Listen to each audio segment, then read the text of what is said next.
ખાતામાં પૈસા છે તો આ વાત તમારે જાણવી ખૂબ જરૂરી છે. જો તમે નોકરી છોડ્યા બાદ પીએફ ના પૈસા તરત જ ઉપાડી લેવાનો વિચાર હોય તો આ વાત પહેલા જાણી લેજો. ઈપીએફઓ ના નવા નિયમો હેઠળ પીએફ અને પેન્શનના ફાઇનલ સેટલમેન્ટ માટે રાહ જોવાનો સમયગાળો વધારવામાં આવ્યો છે, પરંતુ સાથે જ જરૂરી સંજોગોમાં આંશિક ઉપાડની સુવિધા પણ ચાલુ રાખવામાં આવી છે. જાણીએ આ એક્સપ્લેનરમાં શું છે આખી વિગત. નમસ્કાર, હું છું અંજલિ રાવલ અને તમે જોઈ રહ્યા છો ન્યૂ ભારત ન્યૂઝ. સૌથી પહેલા વાત કરીએ પીએફ ની સંપૂર્ણ રકમની. તો નવા નિયમો મુજબ નોકરી છોડ્યા બાદ ઈપીએફ નું ફાઇનલ સેટલમેન્ટ કરવા માટે હવે 12 મહિના સુધી રાહ જોવી પડશે. એટલે કે નોકરી છોડતાની સાથે જ સંપૂર્ણ પીએફ બેલેન્સ ઉપાડી શકાશે નહીં. અગાઉ આ રાહ જોવાનો સમયગાળો 2 મહિના હતો, જેને હવે વધારીને 12 મહિના કરવામાં આવ્યો છે. હવે વાત કરીએ પેન્શન એટલે કે ઈપીએસ ની. તો ઈપીએસ માંથી વિથડ્રોઅલ બેનિફિટ મેળવવા માટે 36 મહિનાનો રાહ જોવાનો સમયગાળો નક્કી કરવામાં આવ્યો છે.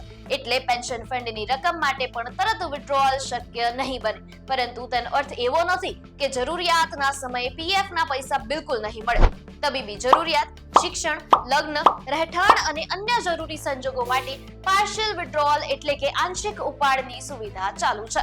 નવા નિયમોમાં અલગ અલગ 13 પ્રકારની વિથડ્રોઅલ પ્રોવિઝન્સને સરળ બનાવીને 3 મુખ્ય કેટેગરીમાં ગોઠવવામાં આવી છે: એસેન્શિયલ નીડ્સ, હાઉસિંગ નીડ્સ અને સ્પેશિયલ સર્કમસ્ટેન્સીસ. આ ઉપરાંત એલિજિબલ પીએફ અમાઉન્ટમાંથી 75% સુધીની રકમ ઉપાડી શકવાની જોગવાઈ છે, જ્યારે ખાતામાં ઓછામાં ઓછા 25% બેલેન્સ જાળવવાનું રહેશે. આનો હેતુ કર્મચારીની રિટાયરમેન્ટ સેવિંગ્સ સંપૂર્ણપણે ખતમ ન થાય તે સુનિશ્ચિત કરવાનો છે. અર્થાત એક તરફ સંપૂર્ણ પીએફ વિથડ્રોઅલ માટે 12 મહિનાની રાહ જોવી પડશે, તો બીજી તરફ જરૂરિયાતના સમયે નિયમો હેઠળ પીએફ માંથી મોટી રકમનો પાર્શિયલ વિથડ્રોઅલ કરી શકાશે. તો ટૂંકમાં સમજીએ, પીએફ નું સંપૂર્ણ ફાઇનલ સેટલમેન્ટ 12 મહિના બાદ, ઈપીએસ વિથડ્રોઅલ બેનિફિટ 36 મહિના બાદ અને જરૂરી સંજોગોમાં પાર્શિયલ વિથડ્રોઅલની સુવિધા ચાલુ છે. આ નિયમોનો હેતુ માત્ર પીએફ ઉપાડ પર રોક લગાવવાનો નથી, પરંતુ કર્મચારીઓની લાંબા ગાળાની રિટાયરમેન્ટ અને પેન્શન સિક્યોરિટી જાળવવાનો પણ છે. તેથી પીએફ ઉપાડતા પહેલા તમારી એલિજિબિલિટી, વિથડ્રોઅલ કેટેગરી અને લાગુ પડતી શરતો ચોક્કસ તપાસજો. આના વિશે આપને પહેલા ખબર હતી કે નહીં? અમને કોમેન્ટ સેક્શનમાં જરૂરથી જણાવશો અને આવા જ અપડેટ્સ માટે જોડાયેલા રહો ન્યૂ ભારત ન્યૂઝ સાથે. નમસ્કાર.